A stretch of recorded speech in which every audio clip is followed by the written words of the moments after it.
Mm-hmm. Yo. What's up, everybody? What's happening? You already know it's the Bryan Bros. It's the Bryan Brothers, man. We hope all y'all are doing good. We hope all y'all are doing well. But you know what? We got some things to honestly talk about right now. Yes, we had we do. A meltdown last night. I honestly can say this. Mm-hmm. We gotta wake up. Raptors, you gotta wake up, man. Come on, guys. I understand the pressure was very high, but we just gotta wake up. So we're gonna get into this right away. Yep, so the Raptors, they had some action last night. They took on the Philadelphia 76ers in Game 6. The Raptors could have closed them out and have advanced, but definitely.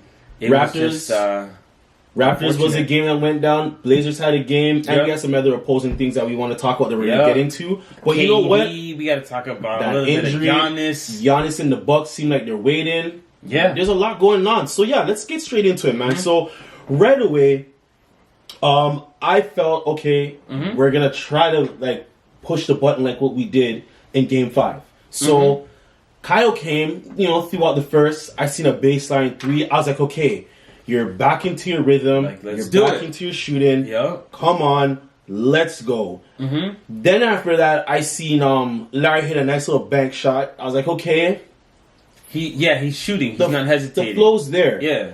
Right away, on the flip side, Jimmy was getting aggressive. He felt the desperation. For me, he is the vocal piece of Philadelphia's guys. When he is fired up. He's yelling. He's screaming. He's active on both ends. A couple games before, he had a possession where he seen Joel Embiid hesitating to take a three, and it was like, shoot it, shoot it. And then Joel Embiid knocked down the shot. Right. We need that type of energy for the Raptors because just getting straight into it, we had the flow going on, and then all of a sudden we went right back into this this thing that we were doing games 2. Yeah.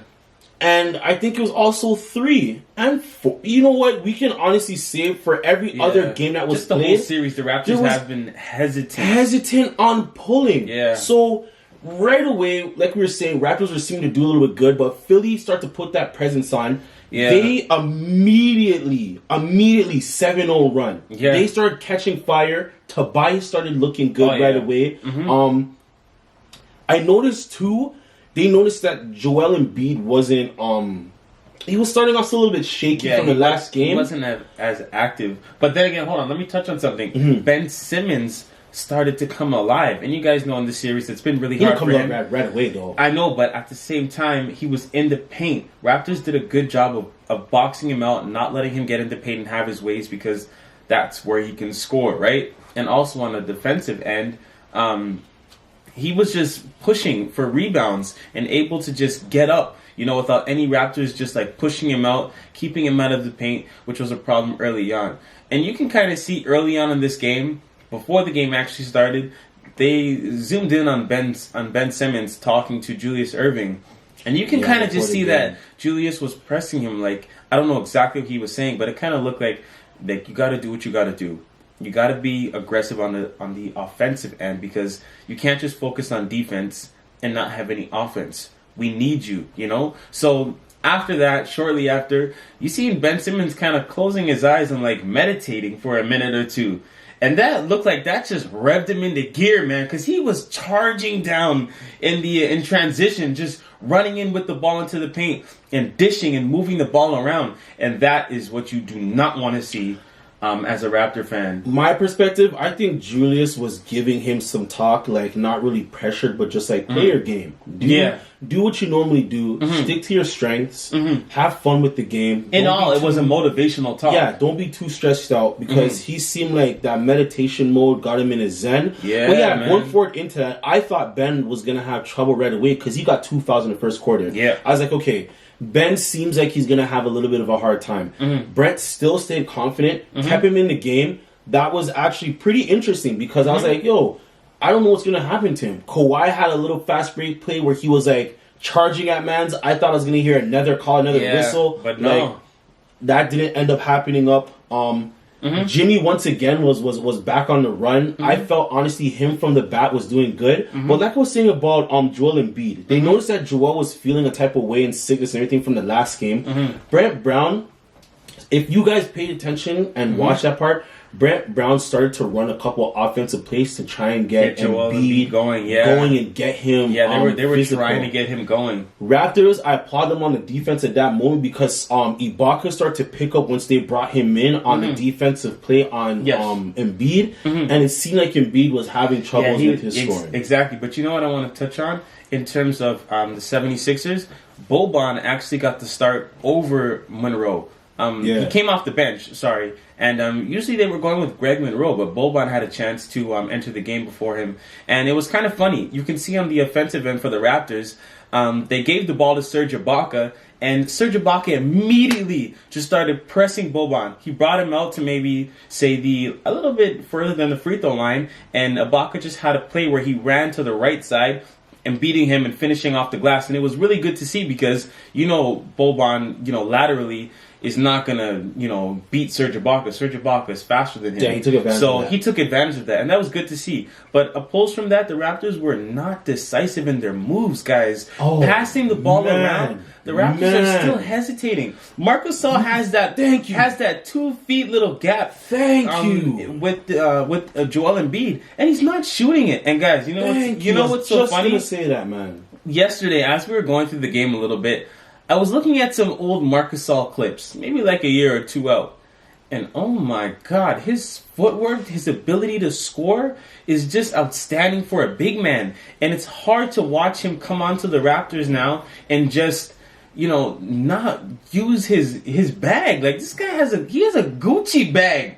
A Louis bag. Like, this man can score. He doesn't have a Louis bag. Listen to me, man. He doesn't have a Louis bag. He has a Gucci bag because Louis is a little bit. I don't know if he has a Gucci bag, bro.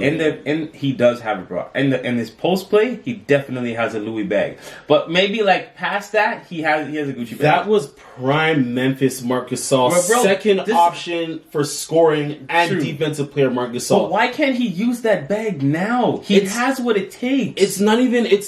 Honestly, I feel it could be a mental thing, and here's the reason why I'm saying it's a mental thing from Mark. Yeah. Number one, you came in half year round. I'm not giving that as an excuse anymore. Yeah.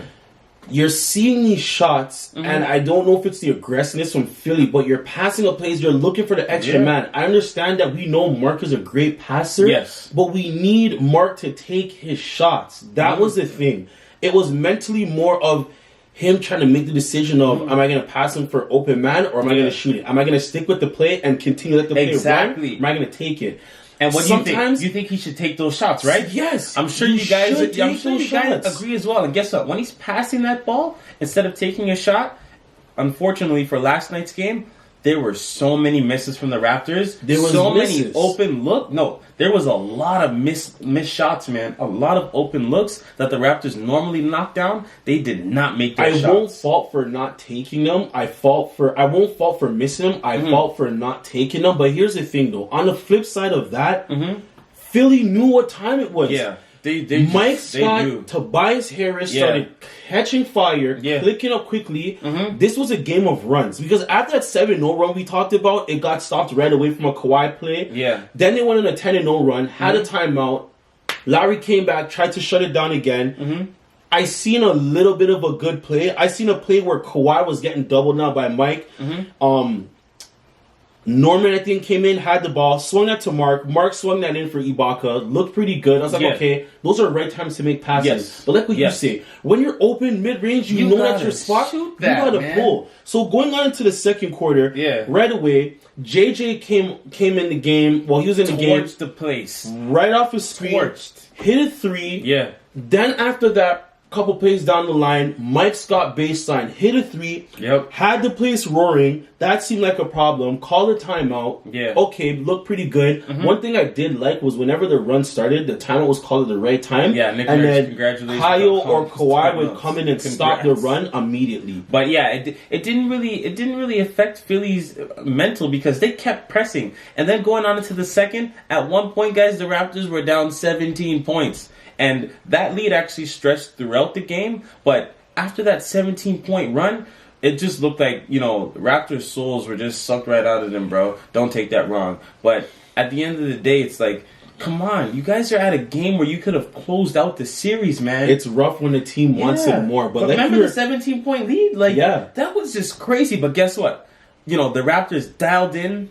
Nick Nurse had called a timeout, and then they went on about a 12-0 run after that. Shortly after, steals, everybody was active on a defensive end, and they had to grind in order to bring that lead back down. But here's the thing.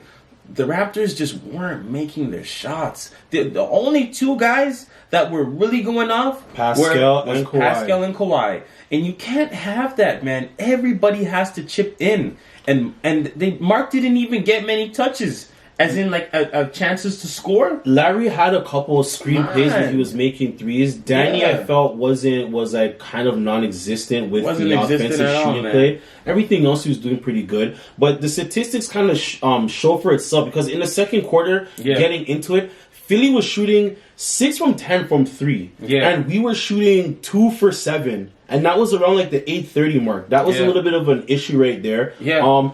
I noticed that we went on a nice 6-0 run. Mm-hmm. We had a good steal from Kawhi that led to a fast break dunk. We were down 7. Philly started to work it back inside. Mm-hmm. Danny did come back and make a 3, and I did like that. From the 120 mark. Was that the out of bounds play when he curled? And then, he curled into that. But then beautiful play, beautiful shot. You guys can go check it out. Raptors then from that mark were 3 from 16 from 3. That was looking a little bit iffy. Another play that kind of turned over.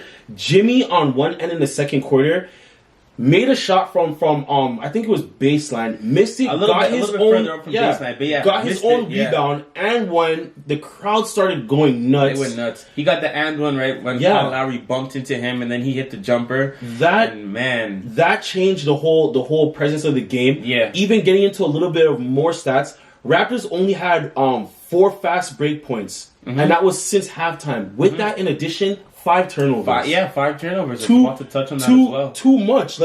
And then on top of it, to finish out the second, Butler ended up having to steal from a play that we were supposed to execute to get the last shot. Got the layup at the last second. The energy was definitely turning around.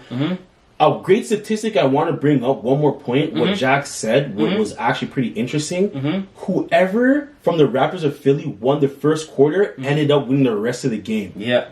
That was honestly like a crazy statistic that I did not catch. I got another statistic for you.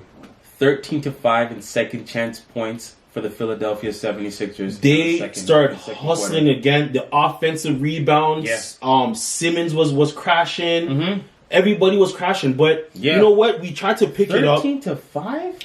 We tried to pick it up. We were having a little bit of trouble. First half, man. Come on. True. We're having some trouble. So going into the third quarter, Jimmy had 19 by half. Yeah. We were shooting 40%. That wasn't field goal percentage. Okay. But a little bit shaky. What are you going to do, right? They're missing a lot of shots. Like you were saying, we only had 5 second chance points and Philly had 13, so they already knew what to do. We got out hustled, guys. They were trying to push it. We came back right away though. Pascal was a little bit shaky. I seen him hit a 3 in the third. That was good. Kawhi had a nice 2. Kyle was trying to make up his just dues. I seen him hit a 3. Yep. Pascal had a nice little floater. We seen a little bit of a fast break play that led Danny for a 3. Yes. Ben Simmons, like you were saying, that talk with Julius, he honestly came alive this game. Yeah. I seen one play in the third where he got a tip slam dunk, flex like he usually did. Let's go! Like, that energy. You cannot get Ben Simmons started up. For the majority of the series, Ben Simmons was not on the offensive end putting in work and just, dialing in on guarding Kawhi. But he realized, listen, I got to be on both sides. I can't just have defense and no offense and offense and no defense. Yeah. So he came alive. He was, like I said earlier, he was cutting, man, going off screens, driving in the paint, getting his layups, getting those second chance points, grabbing the ball and kicking it out to other players. And you definitely do not want to see Ben Simmons get going, because once he does, he's going to open up offense for the rest of the team. And he definitely opened it up. Joel Embiid, then, from what I seen, he had a little floater, got an and one off of Marc Gasol. The whole crowd was starting to go nuts. They went nuts. Mike Scott hit a baseline trade. They went on another 9-0 run. Yeah. They started taking the toll from it. Raptors then got into this mode where it was like, I'm gonna bring the ball up the court. Kawhi, give it to Kawhi. Please do something. We need your help. That's not how it works. And you know what? We're now at the point in this series where everybody knows that now. Remember the commentators were saying yesterday? Yeah, they were just like, oh, okay, Raptors, just hand the ball off to Kawhi. Remember we were watching it, we called it, we're like, yep.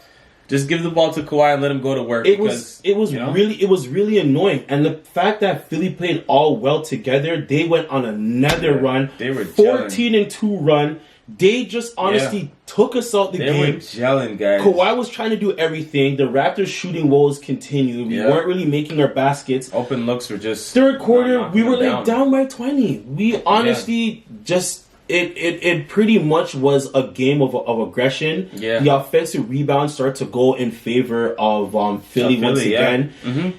The only thing I say that we did good and we actually had a lead over Philly was in a fast break points off our turnovers. We had 21, they had 14. Yeah. Everything else around the cylinder was pretty evident. It's not enough. And even if you look at the turnovers for the game, Philadelphia had 18, Raptors had 12. Off those 18 turnovers, the Raptors were not converting them into points, which is really tough to do. I know that Raptors weren't at their home. It's fine, but they should have closed it out, man. They should have closed it out. Philly closed it out from third quarter. It was 87-67. By the end of third going to the fourth. They had a couple of things that they did well. Like they held Joel Embiid down to, the best that they could. But JJ Redick, man, that guy was just lighting it up. Shot after shot. You guys know JJ Redick. He's a scorer, man. Honestly, I put him in the same category. Don't judge me for this, but I put him in the same category as Lou Williams, man. He's just a pure scorer. Nah. He can't like make his shot like off the dribble. He's not in the same category. Okay. I personally feel like he might be in the same category where this guy is just a scorer, man. Tell me what you guys think about that. I know he can't make his basket off the dribble, but off the screens, he's in the same category as like spot up shooters. Like he's what? Not, like a Kyle Korver, like a Korver, like a Clay. Not in the same volume because Clay's better. Sorry, he's more of like those spot up shooters, screen shooter guys. Yeah, Lou is like a high volume scorer. He's an all around versatile scorer. Okay, Clay, so I'll put him in the same category as Kyle Korver. Who else? He's like a Korver. There's a couple.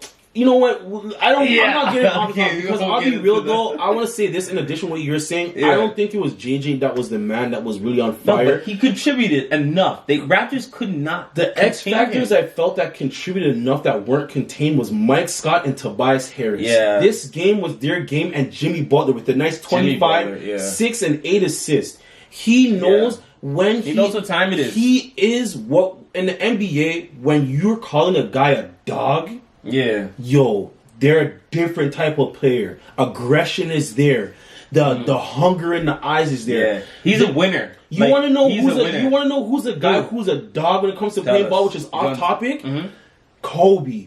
Do you see sometimes when Kobe starts to clench his teeth? Yeah. Remember Giannis did that the other day? And Giannis is a dog too. We're going to get into that. When those guys get into dog mode, it's straight barking, straight savage. That's what they did. The fourth quarter, we don't even have to touch on the fourth quarter, man. Philly got into the applause to them for doing it, but you know what, Raptors? We got to do a lot more because Philly was dogs on the rebounds. 52-34 on the rebounding part. Crushed. Offensive rebounds, 16-9. Philly was playing like dogs this game. You know what? Like you said, they knew what time it was. We just weren't hitting our shots. 3-pointers, we were definitely shooting 25%, 9 for 36. Philly was shooting 10 for 28, more efficient. Yeah. It just, when it came, honestly, aggression points and aggressiveness and wanting it more was what decided it. Yeah. Offensive rebounds, points in the paint, second chance points, rebounds showed that Philly is more aggressive. They wanted it a lot more. Raptors, we got to pick this one up. This is game 7 coming up. This is do or die. Guys, none of this hesitant stuff. Yeah, I don't, to be honest, my question is, where did it stem from? Because Marc Gasol is not a hesitant player. Who else? Maybe it's Danny Green is not a hesitant player. He's a champion. Maybe just the confidence. I don't get it. Maybe the confidence is not there. Even speaking about that too. Yeah. Our bench. Oh gosh, Fred. I would touch on the stats, but honestly, it's not even worth touching on that. It was the energy was so out of it that I seen one play in the fourth where I'm not batting up, guys. I'm just saying facts. We're not gonna bat. Jody Meeks shot an air ball 3. I was like, there's the energy. It was gone. Malcolm Miller did the same thing. Malcolm did the same. He still scored a couple points, but at the end of the day, guys, you know, the Raptors are going to have to dial in if they want to get this W, you know, and move on to the next round. Here's another thing I'm going to say final just to close in addition with this. We are not going to get any further if our bench does not help. Yeah. Okay. Going into the next round, if Raptors make it, yo, Giannis is not playing any games, bro. Nick Nurse. Oh my god. It's to the point that Nick Nurse knew. He said, "Listen, I gotta run like a 7-man rotation. You know what? I can only run Ibaka for now and Norm here and there. Yeah. Let's see how it goes. Fred will bring in from time to time. They still make their impact in other ways. But listen, man, the bench of real teams." Their starting 5 does mostly of the work, but if you do not have a solid bench going into the playoffs, there's only so far you can go. And it looks like Kawhi's just doing the lifting, man. There's only so much that one man can do. It seems just like whenever Raptors get shaky or we're getting tested on the physical end, the whole team man just gets soft, man. Just loses their confidence and says, you know what? Bring up the ball, Kawhi, do everything. Let's do it. One man can't run a whole team. One man can make a difference, but he can't. There's still 4 other players on the court. It's Raptors versus Philly, not Kawhi. Yeah. So to just wrap it up, Philly came out with the dubs, 112-101. Yeah. Game 7's coming up. This is do or die. If we're really trying to make a case for this game coming up, bench has to play better. Guys gotta be comfortable into their shots, be confident, and you gotta keep the ball rolling with that. You're gonna see you did good game 5, man. Come on. You're gonna see our Raptors actually a team that's built for the playoffs, or are they just built for regular season? We always get told that so far. So Raptors, Raps, come on, man. You guys got to make a decision here, man. You guys got a guy who's down the ball every single night. So you guys got to make a decision. Kyle Lowry, you're the engine of the team. You really got to take things into your hands, man, and say, you know what? Listen, enough's enough.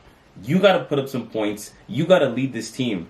Or else, guess what? We need like Raptors are going to lose Game Jimmy 7. Butler type of voice, a man that's screaming and yelling at guys, saying, "Yo, shoot that! Yo, take that shot! You're open." We don't have that. But guess what? You know, Raptors are going to have to prove themselves in Game 7. I know you guys are really hungry for that game. You guys want the Raptors to win. Let's see what happens. It's guys. at home, so cross you your got fingers, a chance, man. Make a couple prayers, and we'll see what happens. So moving forward. We're just like we said, we got a couple of things we want to run down. So this is just more of a review segment of yesterday's game with Portland and Denver. Portland is not ready to go home, folks. They're absolutely Portland's not ready to go home. Dame knows it's not time yet. He knows that. Real talks, because in general with the game, it started off with Jokic and Jamal looking really good. I've seen the connection again. Jamal was looking pretty good for 3. On the other side, which I've been seeing this pretty often right now, because I like to always, make sure that, each team gets a nice balance of their share of their work of what they do. Yes. McCollum on Portland was looking...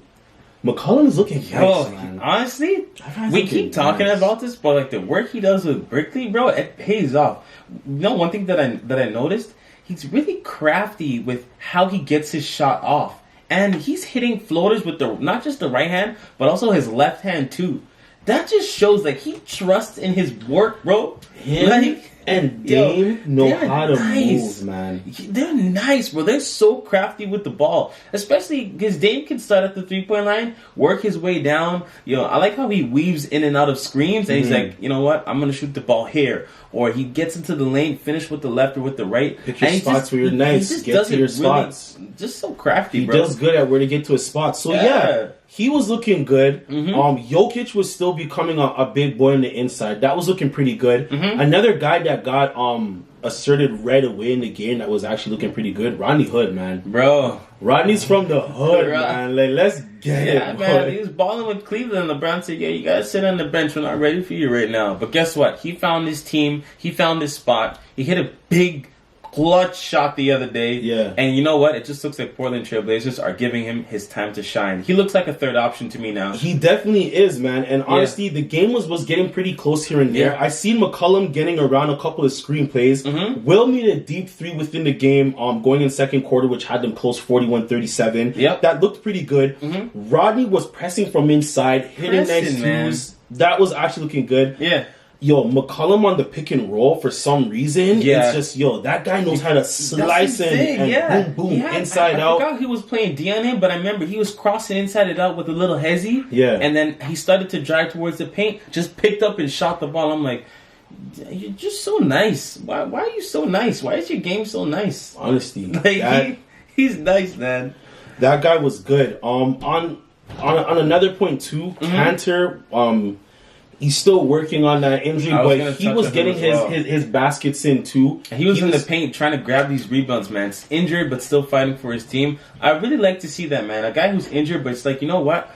I'm going to fight for my team no matter what. I'm going to keep it going. The fight's there. Keep on pressing, man. Yeah, the fight was there. It was really good to see. He was definitely pressing. On the other end, too, of the big man side, Jokic was pressing, too, again, because he was within the game when you're watching from the game. He was inside with the floaters. He was swinging to a man. But when he would come bringing down the ball on the court, or when he would just sit in my three waiting, he's hitting that shot. Yeah, man. He has the complete package for a big man. He really that does. guy's honestly really nice, it's really scary to watch too. Like, his footwork is really amazing. We touched on this for the past couple games, but we have to keep on touching on it because the way he's working, the way he's facilitating on the court is just amazing to watch. Him and Jamal's connection. And as well, you got to touch on the other guys like Beasley, Gary Harris. Like, those guys are really balling, man. And they're showing like, yo, this is a big stage. This is a big stage. Gary performed on a big stage too. In the third quarter, this guy came down with a big throwdown. And then right after that, hit a tray. Boom. That guy was lining it up. But you know what? I just like basketball, man. Honestly, I'm getting hype right now. You know what I like though? You know what I like? What? Damian, I felt, started to get in his bag third quarter, man. Oh my god. Yo. He was pulling from deep, man. Like, and Paul George, you're criticizing his shot like that he hit at the end of that game to close you guys out. He was shooting from those same spots in this game and throughout the series. That's maybe throughout the season. Throughout in this game, Dame would sauce you up, step back. He was pulling from deep. He's still shooting from there. There was a play within the second half where there was a pick by like 3-point line. This guy was like 2 or 3 steps behind 3-point line, cashing out. Honestly, it's like 3-4 feet behind the 3-point line, and he's pulling from there with ease. That guy was cashing out. I mean, if you think about it, that's not like a lucky shot if he's shooting from there continuously. That's his shot. That's your shot, man. It looks like a high percentage shot. Criticize us if you want. Criticize Dame. Go ahead, but he's hitting it consistently. That was shot. So even into the game too. I don't know, but did you see when Seth and I think it was Will or Tory, sorry. Yeah. They were getting into, I don't know what was being said. Yeah, it was Seth but somebody tried to diss one of the man them and they weren't accepting because they got really scrappy I think right away. Will pushed Seth Curry's face, or he touched him or did something. And Seth just exploded, man. Like, yo, the refs were trying to hold him back. Security came out on the court. Man. Yo, and they showed a little clip of like his mom and his dad. Like this, like, he's like, okay. Let me see. And yo, one of the commentators, he called Seth Steph. I know it's kind of easy to do. Both the names start with S. Okay, it is what it is. But give this man his credit, man. He's balling in the series right now. Definitely. He definitely was balling in this series. But when it came down to a hole, Portland had more of a push. They did not want to go home. No, they knew They started clicking fourth quarter from all cylinders and kind of just took the game from there. Yeah. Denver was trying to claw back. Jamal was trying to put back in work. Will was trying to put back in work. Oh, yeah. But it wasn't collectively enough. In a whole, it just wasn't enough. Because when Portland gets on that run, it was it. And they were just knocking down shot after shot. Portland. I think, sorry to cut you off, but I think we got to talk about Rodney Hood because he just kept it going through the second half. Was balling. I remember he was cutting into the lane. Paul Millsap was there, and he hit him with this. It was an amazing Euro. Like, he just took him to Paris. Just, let me just take you to the Euro right now. Yeah, let me just take you to Europe right quick, man. But it was a beautiful Euro step, and Rodney Hood just building a case for himself. and why he's a great player. Yo, and that he needs more playing time. It's gonna be an interesting Game 7 going down. So Portland ended up pulling out that W 119-108. Oh yeah, that's gonna be crazy. Dame he's not ready to go home. He showed it was Dame time this game. From the shots he was pulling, the side steps, inside out. His attack lay was going in. He was taking it to Jokic. Yeah. Damian just honestly seemed like he's aggressive. He's not afraid of this guy. He was just taking it to the lane. He actually showed why it's his time and why it's not time for these guys to call it in. So, shout outs to Portland. Game 7's coming up. You guys get ready to watch that. But moving forward, though, we spoke a little bit of like the East and the West game right there. But there's a team that's kind of like chilling right now. Oh. And they are the Milwaukee Bucks. Yeah. They knocked out Boston 4-1, and now they're sitting back waiting. Rough, so, man, I feel it for Boston because they're such a good team. Was it last year? Last year they went to the Eastern Conference. When Kyrie was out, Hayward was out as well. I don't even know if they had Gordon Hayward at that time. He was injured. He got injured the first game against Cleveland. He was injured. And them boys was balling, man. They brought it down to Game 7, wasn't it? I think it was Game 7 or Game 6. Game 7. Now that they have Kyrie and they have Gordon Hayward, you got some stars. They got knocked out. How did that manage to happen? Do you feel that they had too much stars? Too much people needed the ball. Too much people needed to get fed. Yeah. You know what? A lot of controversy is going around saying it's the chemistry of the team. It's not there in Lowry, but Marcus Smart tried to defend it. But I'll say this: it seemed like they weren't all together. They weren't playing together as a team. Yeah, and apparently Kyrie is just like being a nuisance in the locker room or whatever he's doing. Vacation has started early for Boston. Hey man, but where do you think Kyrie's gonna where do you think Kyrie Irving is gonna go? If I want to make an educated guess, it's educated guess. Okay. If I let's say guesstimate. For me, it's possibly two teams. Because what is he saying? Is it his manager that's talking, or is this Kyrie that's? This is Kyrie not feeling what's going on. He wants to make up his own mind of where he wants to go. Okay, so that is an educated guess. It could be going back to play with Bron. Mm-hmm. Maybe that could be an option. There's rumors about him wanting to be a hometown guy. Play Brooklyn, close to Jersey, close to his home, or the Knicks. Okay. I don't think he's necessarily going to be going back with the C's because it just seems like Boston he doesn't like what's going on. Yeah, it doesn't even. I don't feel like he's comfortable. Just looking at him, like he just looks like I'm just here. And like you pointed out the other day, we were watching the game, and he had some grays on his head. He's stressed, man. He's stressed, he's stressed. He even said it himself too. Like when they were asking him, what happens now? He's just like, I'm just gonna focus on what's next. Just the next. Well, what's next? See, that's why it's kind of dangerous to have a guy like Kyrie say something like that because it's not like he's saying like, "Yo, we're gonna focus on getting better next year." And we're gonna come back. He didn't even say any of that. The man basically said, "Yo, till the time comes, I'm gonna focus on what's next and what's the next." You have Rozier saying, I'm gonna lead PG. He wants to start fresh. Yeah, he said he wants a fresh start, man. Well, I think he deserves it because he proved himself last year. When a guy like him says, "I want a fresh start," that's trouble for Boston too because that means it's either Kyrie's gonna leave and I can get a fresh start being the main PG again because I'm a starter. Yeah, the man said, "I am a starter." Is he a starter though? Yes, he is. He's actually that nice. He's a starter. If you look at his points, what do you guys think? His points and scoring and efficiency last year when he was the man compared to now, there's too much gas for this guy to shine right now. He definitely feels like he needs a bigger platform. What do you guys think? We got some questions for you, man. Is Kyrie gonna stay in Boston? You can tell from our opinions and our thoughts that he's most likely gonna leave. Do you guys think he's gonna return? Do you guys think Boston's a place for him? And what about Rozier? Do you think Rozier's gonna leave, or do you think he's gonna stay? I don't know about the Boston Celtics, but it just looks like a lot of confusion. So I'll clarify this. I'm going to make this quick. Kyrie said, following from elimination, for me, it's just moving on to the next thing. Come on. Ooh. Rozier said, too, like we were just talking about, Rozier said he's getting ready for a fresh start, whether he's here or he's gone. So basically, I think either Kyrie already told them, like, listen, I'm not staying here. I'm leaving, and Rozier knows that. Said the same thing. It's either I'm here or I'm gone somewhere, but I'm getting a fresh start. Wow. So Caesar gonna have some trouble. Let us know. So again, and Giannis for Giannis is waiting, man. Giannis is he's waiting, man. The Bucks are waiting. Yo, honestly, the Bucks look like they are ready to make a finals appearance. They don't care who they face. Yeah, they're like, yo, listen. Giannis said it kind of himself. He's like, yo, we don't care who we face as long as my guys are ready and we're all ready and we're on the same page. It's go time. That's it.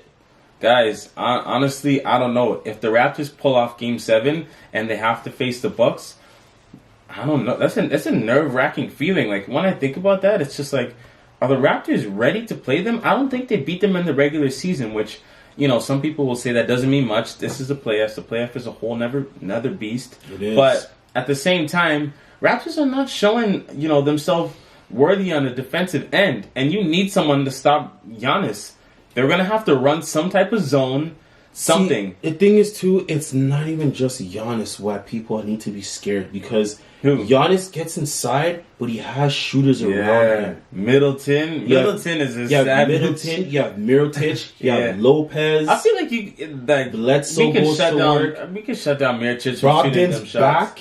Yeah, Brogdon. That guy was a problem for us during the season too. Yes. I don't think we won a game and beat Boston in the regular season. I meant Milwaukee in the regular season. Yeah, so I don't know what's going to happen with that. What do you guys think? If Raptors have to face Milwaukee Bucks, let us know. Do you guys think that they'll be able to pull this off? Because the Bucks are balling right now. Giannis is not scared of nobody. And in addition to, what do you think that we need to do? What are the main key factors we need to do if we make it to face Milwaukee of our homework? What homework do we need to research, scouting report, whatever it is to take these guys on? So Giannis is shooting jump shots now, so I think keeping him out of the paint is not going to really matter. You just need someone to slow him down. That's kind of slowing him down is letting him shoot outside, but he's making them. He's making some of them. The thing is, though, is once he gets that Euro step and he's inside, if we don't stop that, trouble. Yeah. If we don't pick up on our guys, there's 3-pointers out there. Siakam, you gotta be ready, man. He needs some time to heal. That's why they Kawhi's gonna be D'ing up on Giannis. On Giannis. Yeah. Oh my god, yo, honestly, you're not worried. I'm not worried about that. I am nervous, bro, because Giannis from the 3-point line only needs like 3 steps, and this guy's at the rim. Yeah. So Kawhi, I don't know, man. Zone defense needs to something has to happen, but I don't know. So definitely, next game we want to talk about that's coming up. It's gonna be very interesting for the Warriors and the Rockets. Yeah. KD is out with a calf strain, and he's not gonna be evaluated till next week. Ouch! Why so long? I'm not sure. I wish I was a doctor. Listen, if there was a top doctor and he's like, all right, for me to make an appearance, to come and check you out. Dr. Oz. Dr. Oz. I need 100K to show up. Yo, I'll slap him 150. Yo, the 50 G's, keep the change. Like, it's nice. Yo, I'll try to win a championship. Are you crazy? James Harden and the Houston Rockets, they will win the next game. Yo, James Harden. Facts. He has that Terminator red eye right now. He's looking. Yo, but he can still see. He's still gonna pull shots like it's nobody's business. I can't lie. I guarantee. Listen, I'll put everything I own on that game. That Houston. You know what I'm saying? I know. I'm making a bold statement right now. I'm sorry. I just thought about Jesus. I can't look at that guy's face right now. Terminator Harden. But I put everything I own on that game right now. That the Houston Rockets. Yo, they'll win. Listen. No, I'm G-State, baby. No, man. I want the Houston Rockets to win because switch it up, man. Golden State's like, they're in every single finals appearance for the past couple of years. Here's the thing. I'm sick of it, man. I understand you're sick of it, but here's what I'm looking for. I'm looking for an interesting finals game. And let's say, I'm still going to say we'll come out on top. But if the Bucks were to hypothetically, I'm gonna get you like a Golden State Warriors shirt. No, I'm just saying. Hypothetically speaking, the Bucks and the Rockets are not gonna be an interesting game if them two met in the finals. I think it would be an interesting game. Who's stopping Giannis from? Wait. We gotta say the Raptors have a chance of beating them.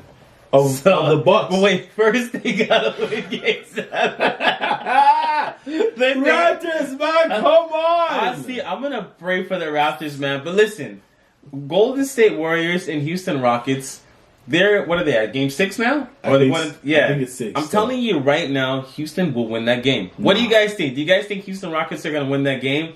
Or do you think that the Golden State Warriors are going to close them out? Here's the next controversy thing. Chris Bouchard said this, yo. He said, it's shown from last game, KD is an asset to the team, but he's not, like, they don't need him. He's a good accessory. He's like, KD is the team. They won 73 wins without KD. They slapped up guess what? OKC without KD. True, but Stephen Curry is not balling like the way we know he can ball. His hand is damaged. Oh, it is?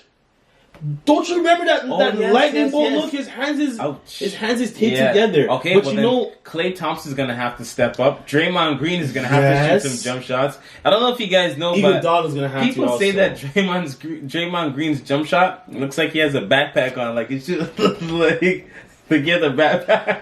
I'll be honest. He's gonna have to play harder. He has to step up big time because this whole season, he kind of fell back from shooting. He did because he's hesitating. It was big time on his shot. Even that he's hesitating, it's just he's not confident to it because before the KDs, before the DeMarcus Cousins, he was making those shots. He was making those shots. He was.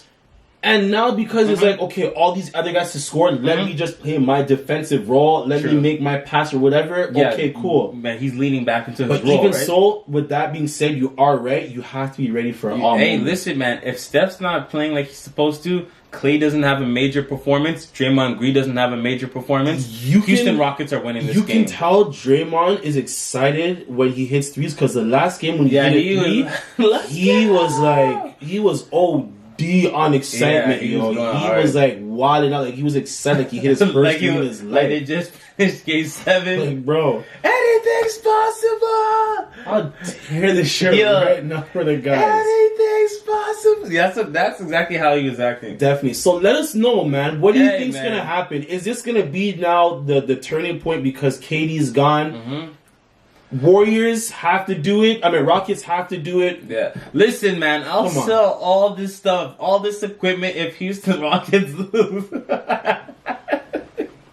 We're going to ignore that quote because then you will not hear us if we have to sell everything. So he's just... I'm telling you, man. I'm telling you guys right now. He's having a Draymond Houston Rockets are going to win. Hold on, let me finish. Houston Rockets are going to win this game. I'm telling you that right now. James Harden's going to go off for 40 to 50 points. Done. Game's done. I'm telling you guys. If CP3 can actually try him get involved on some things, maybe they can. If Clint Capella can get something happening, maybe he can. I haven't seen them connect on that, Lob City type. One guy I'll actually say who I give a lot of props to from Houston Rockets, Austin Rivers, man. That's a... From Austin Rivers' career, from what I've been watching him, Duke prospect, good guy. You guys think Austin Rivers is that nice? Do you feel that this is Austin's best ball he's ever played? To me, yes. The Rockets seem like a match for him. Yeah, I'll give him that. But he has to shoot more jumpers because you know the system. Well, you got you live and die by the three. So literally, if you go for a mid-range jump or a layup, you might have to come up. Eric's got to have another big game too. Eric too, man. Let's get it, man. But listen, G State. Hey guys. We greatly appreciate you guys. Love, Thank you for tuning in again to the Bryan Brothers. Appreciate taking the time whenever you're watching this. Hey, love is love. Love is love at the end of the day, man. Peace, love, peace, love, and chicken grease. Chicken grease. I don't know why. I used to say all that before. Peace, love, and chicken grease. Let's scratch all that. Don't worry about that. It's Bryan Brothers.